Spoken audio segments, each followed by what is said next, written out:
Bien, bonjour tout le monde. On va aujourd'hui vous faire la review comme on vous avait promis. Comme on vous avait dit, là on a été pris par les cours, donc on n'a pas vraiment tout regardé. On s'est contenté de regarder la nouvelle saison de Spy Family, ainsi que les 3 premiers épisodes de Shangri-La Frontière.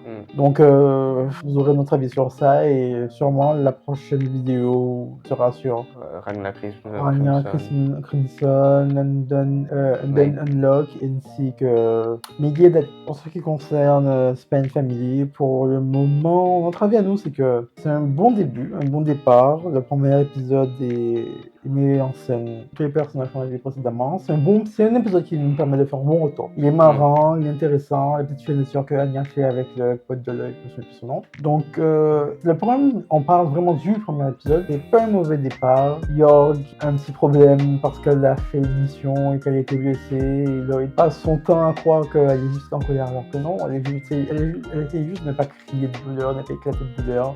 Franchement, il y a des scènes assez intéressantes du style, par exemple, Anya qui fait une bombe, t'as Anya qui essaie de les prendre en filature et tout, alors que Lloyd les a déjà captés et tout. Ouais, en fait, c'est assez drôle parce qu'on se rend compte à quel point Anya est vraiment dangereuse. Cet enfant est dangereux. Rien qu'en écoutant les pensées du serveur qui faisait partie de Ron, elle a réussi à faire une bombe aux cacahuètes. Ouais. Une bombe, ça reste aux cacahuètes, mais ça reste une bombe qui a quand même soufflé tout le couloir. Sur la grille, la tête. Ça a pété, ça a même résonné dans la réception, quoi, genre. Et ça a même dissuadé le gars d'essayer de se venger. Voilà. Ce qui concerne le deuxième épisode, il se découpe en 2 parties, mais pas 50-50, c'est 1 tiers, 2 tiers. Le premier tiers est très intéressant, c'est sur Bond, c'est une mini-aventure, c'est vraiment une mini-aventure sur Bond qui va chercher Lloyd, c'est ça, c'est Bond qui va chercher Lloyd parce qu'il a faim et qu'il n'a pas envie de manger le repas de York et crever. Voilà. C'est le résumé de la mini-aventure. Après c'est marrant parce qu'il faut un double high kick à des méchants, pas grand chose à dire sur ça, c'est intéressant mais... On peut s'en passer, quoi. Oui, c'est vraiment... En fait, tout l'épisode, on peut dire que c'est un petit épisode... On avait un quota d'épisodes à faire, donc on vous donne ça pour remplir notre quota. Ouais, et puis dans la deuxième partie, tu as eu Damian, je me méfierai jamais avec ce prénom. La deuxième partie du deuxième épisode se concentre sur Damian, qui est pour le coup sous le prétexte d'une punition, s'est retrouvé avec ses potes en espèce de colonie de vacances. Enfin, c'est pas vraiment c'est pas du tout une colonie de vacances, c'est une punition. Voilà, mais... Il est dans les dortoirs de l'école, il a fait une connerie, il était puni, on l'a envoyé faire du camping. Voilà. Je veux ce genre de punition. Oui, en fait, mais voilà, mais en gros, c'était entre guillemets pour lui apprendre les choses de la vie, du style il faut savoir s'amuser, mais bref. Tout ça pour dire que... Pas nécessaire. Voilà, c'était pas nécessaire. C'est vraiment... L'épisode, ça semblait vraiment... Vous vous souvenez de lui? C'est le mec qui est l'enfant de ce tel. Regardez, on a une aventure sur lui. Voilà. Wow. Pourquoi faire? Mais... Je pense qu'ils essaient un peu de développer d'autres personnages, enfin les autres personnages, mais... Ouais, quoi, voilà.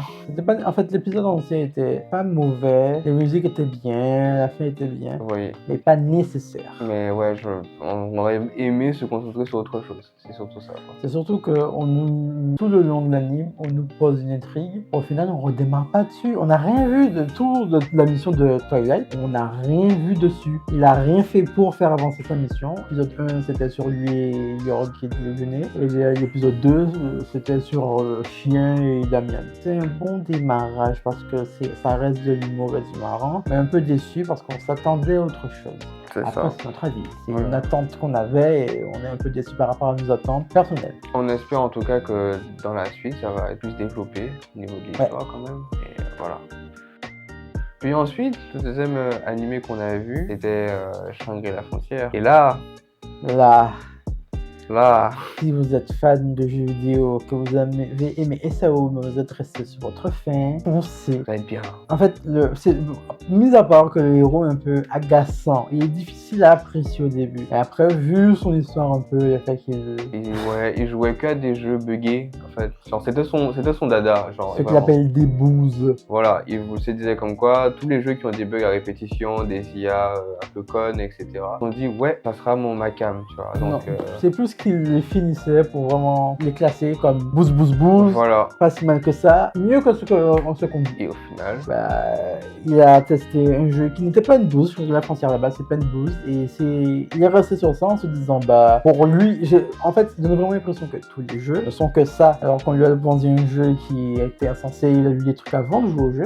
Et pourtant, il a démarré comme si il se disait que le jeu était merde. c'était plus difficile avec des bugs. C'était plus facile. Oui, voilà. C'était plus facile avec des bugs parce qu'il s'attendait à ce que les monstres bug, que si ceci bug, et il prenait avantage sur cela. Là, le jeu fonctionne à la perfection. Donc, il se retrouve un peu en galère de devoir affronter des ennemis qui sont agiles, qui ont vraiment des compétences, quoi. Alors que lui, déjà, ça m'étonnait. Je croyais vraiment que c'était la race d'oiseaux qu'il y avait. Non, c'est juste une masque. Le mec a vendu tous les équipements de départ pour pouvoir avoir un masque et des meilleures armes, en quelque sorte. Non, pas vraiment meilleur que ça, puisque on va commencer son épée. Oui, en fait, c'est ça. Le premier boss qui s'est tapé, ouais. Wow, oui, c'est ça, un boss. Donc là, Sunraku, le personnage principal, un peu agaçant à des moments, mais ça va. C'est intéressant d'avoir un personnage qui se remet en question, qui se dépasse et tout. Et il y a sa wife. C'est Yandere. Non, parce qu'elle a un crush sur le gars. Mais elle est pas. Mais elle arrive pas. C'est pas une stalkeuse. Voilà, elle arrive pas à lui parler et tout, donc du coup elle se réfère au jeu. Et dans le jeu, comment dire qu'elle est pas, c'est pas la petite fille toute timide en fait. C'est plutôt, je sais pas comment tu peux décrire ça en fait. Une espèce de berserker, une grosse armure. Elle, c'est une berserker, une grosse armure, une épée à deux mains. Elle est plus grande que la plupart des personnages, mais le jeu ressort, c'est vraiment similaire à SAO, comme ils se connaissent. Si vous avez aimé SAO, comme vous êtes resté sur la fin, même sur la fin, allez voir Shangri-La Frontière. Il y a 3 épisodes qui sont sortis pour le moment. C'est très intéressant. On attend encore la suite pour savoir ce qui se passe ensuite, parce qu'on n'a pas lu le manga. On vous laisse la surprise. Hein. Oui. On vous a déjà montré les 3 premiers épisodes, c'est beaucoup trop. C'est beaucoup trop de spoil. Enfin, on vous a un peu parlé des 3 premiers épisodes. Vous allez redécouvrir par vous-même tout ce qui reste à découvrir. Allez-y, allez voir. C'est vraiment un conseil. Sur les 2 trucs qu'on vous a parlé, entre Spy x Family et Shangri-La Frontière, c'est un Spy x Family. Vous pouvez prendre ça au chill, entre 2 repas. Et Shangri-La Frontière, si vous avez l'occasion de mettre votre esprit sérieusement dessus, ça en vaut la peine. En plus, l'animation vaut le coup et même les musiques aussi. En vrai. Oui. Donc franchement, foncez. Sans hésitation. Voilà. Donc, je crois qu'on va vous laisser. Ouais, je pense que c'est. On a dit un peu tout ce qu'on avait en tête. Voilà, tout ce que les impressions que les épisodes nous ont données par rapport à chacun des animés.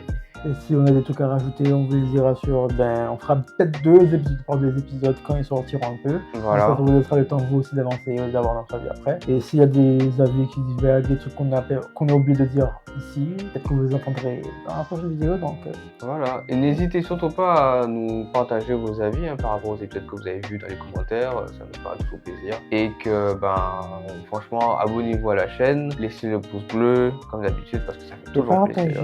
Ouais. On vous dit à la prochaine pour une vidéo. Donc on vous dit à la prochaine. Voilà. Et au revoir.